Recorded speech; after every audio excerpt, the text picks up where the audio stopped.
guys do have any questions for the USTA or Greg? Can you guys go through the process and how it came together? You know, how did it work? Who bids? Who's guaranteeing it? You got the knitting factory involved. You're selling the tickets. So what's the pipeline? How does it work? Okay. As far as the USTA side of things, we are in a position where every year we field a team in the competition, men and women.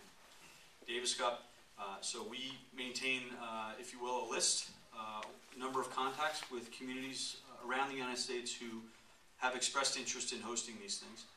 Over the years, there's been interest from this area, from the guy to my right as well as others, and we've stayed in touch. What is unique this time, I would say, is there were some conditions that were requested by our captain as to where he would like to play. This is all part of the home court advantage. You get to decide the surface. You get to decide where you play. And that was a circumstance or a condition that Boise just had. That has to do with the altitude and just some playing conditions that they were looking for.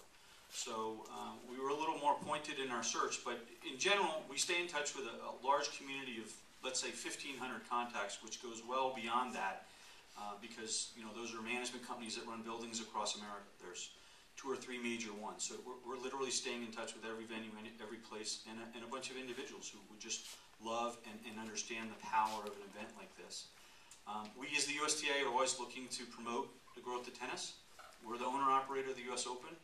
One of the 4 Grand Slams at, as we affectionately refer to as our annual bake sale in New York. And it's what provides me with my living and everything, as well as a lot of the monies to do what we're doing here. So we use this as kind of a mobile marketing tool as well.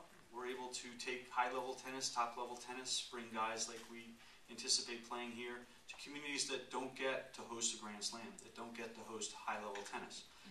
With all due respect to the World Team Tennis world, Greg and I both had a role in that. I had a franchise in Charlotte. Greg had a franchise out here. I promoted that event. I promoted women's, men's, indoors, outdoors, and even an occasional dog show. This is the top level. This is the pinnacle of it, and it's really a great tool for us to grow the sport, we find, as well, because people get so excited about it. So hopefully that answered your question. A funny thing about this whole thing is I had the opportunity to work with Jim Courier when he was a boy and travel with him around the world when he was on our junior national team. Then he played for the Davis Cup, and he is one of the most, truly, would you say, Jeff, one of the guys that went to bat for the U.S. more than any other player, almost one of those guys that always played. And I remember talking to him when he came to Boise to play in an exhibition, which was to help build the Appleton Tennis Center with Andy Roddick when he was 17. And I looked at Jim and I said, Jim, one day you're going to be the Davis Cup coach, and one day you're going to be coaching the team here in Boise. And I said that, oh my gosh, I can't remember how long ago that was. That was in 1998, and it came true. So when people talk about dreams coming true, it came true. Now, did I really believe it when I said that to Jim? Well, yeah, I believe most everything I say, but sometimes some of the things I wish haven't come true yet, that one did. So I really think that the players, there's a connection. The Bryan brothers played here. And so I think for a lot of them, they're coming home. And I had the opportunity to be the primary coach for Sam Querrey, who is also probably one of the contenders of being on the team, one of the top he played against Brazil. So in a way, it's a homecoming for all the coach and the players to come, to be with me in my home. So I'm counting on being just an incredible way, put the spotlight on them and have them have the greatest time of their life, which is playing for each other, which in the sport of tennis, that's the reason I love college tennis so much, and that's the reason I love international team tennis, is the players get to do something that really resonates in their life, which is to play for each other and to play for their country. I tell my guys, our country is the blue and orange of the Boise State. But these guys, they take it, when I was watching that thing, their tears were coming to my eyes, because that is a feeling. You cannot believe it, where you are, the spotlight's on you, and you're playing for something that really, really matters. And playing for the red, white, and blue, that's probably the greatest thrill you can have. Jeff, what kind of crowd are you expecting? What do you need to see in this building, and what kind of atmosphere are you expecting?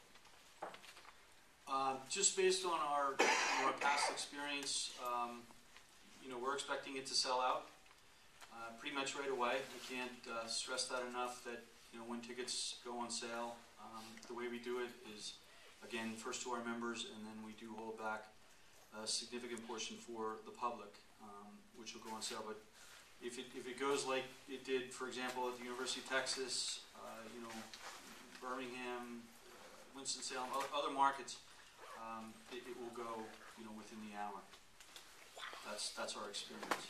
So we hope to manifest it for around 11,500, maybe a little bit more. We do have international contractual obligations that we have to fulfill, and so there's a little bit of holding back and to protect those obligations and whatnot. But 11,000 is a good solid number. That's a daily number, all 3 days. Again, tickets sold 3-day packages. So just a little over 33,000 people a day, we hope. Flag waving, red, white, and blue. A lot of. I said this. I've said it probably more to Lisa. I did say it to the university president. We're going to do a lot of things to the facility in an affectionate way to make it feel different and assure that the fan has a great experience watching a tennis match. Which is extremely important to us. It's very important that they come in and they from the moment they walk through that door, they notice something different about our matches. And net at the end, they go home and maybe decide to pick up a racket and choose a healthy outdoor lifestyle or indoor lifestyle too. So that's what it's all about for us. So safe to say that the price of tickets won't be a concern? Yeah, just obviously, you look at the 3-day package and all that stuff, and I mean, obviously, just say no matter the market, people tend to go for it. To your last question, yes, most people go for it. Our prices have been consistent really since about 2006, and they range. I mean, the cheapest tickets I mentioned, but as with any major international event of this nature, there are tickets that are going to be quite a bit more expensive. Some even on a limited basis because a lot of the sponsors do take them. But for 3 days of tennis, see this high-level tennis right here in your hometown. Think of it as saving on airfare to get to the city, where we charge $12 for a bowl of pasta and things like that. That was a dig at my own company. Cut. I had two questions. I understand in some locations there's a lot of out-of-market travel, so this is a regional event, so the ticket sales could be for people through many states who wouldn't have this chance. And number two, I read about the Legacy program in Jacksonville.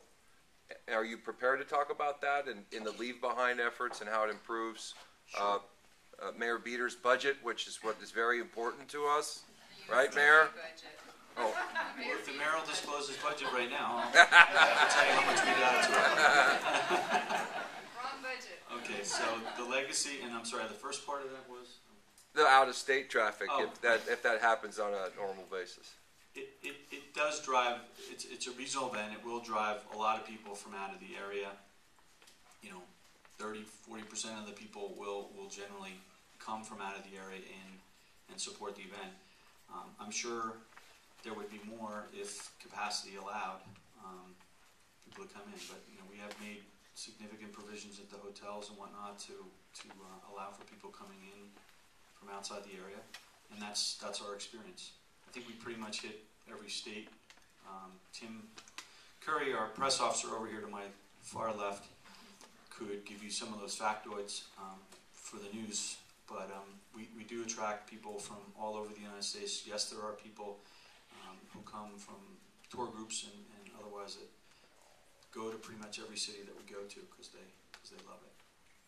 You will have a Serbian contingent coming over as well. In fact, I think next week or the week after, one of their country representatives will be here checking things out. We hope he doesn't like it too much, but he will be here to check out things on behalf of his team. As far as the Legacy, in addition to not knowing how many best friends he actually has, Steve Bicken is going to be very involved in this and the Legacy project. We have not identified what we'd like to do, but we very much would like to identify a place that maybe is in need, identify a place that just needs a little improvement, that we could enhance, say, with some of our younger tennis courts, you know, the smaller courts that we're heavily promoting, 10 and under tennis. So right now it's about identifying that opportunity for us as well as the city with Greg, Mayor, and others, people who want to be part of that. And then Steve really, you know, he lives here. He's going to be here after we leave.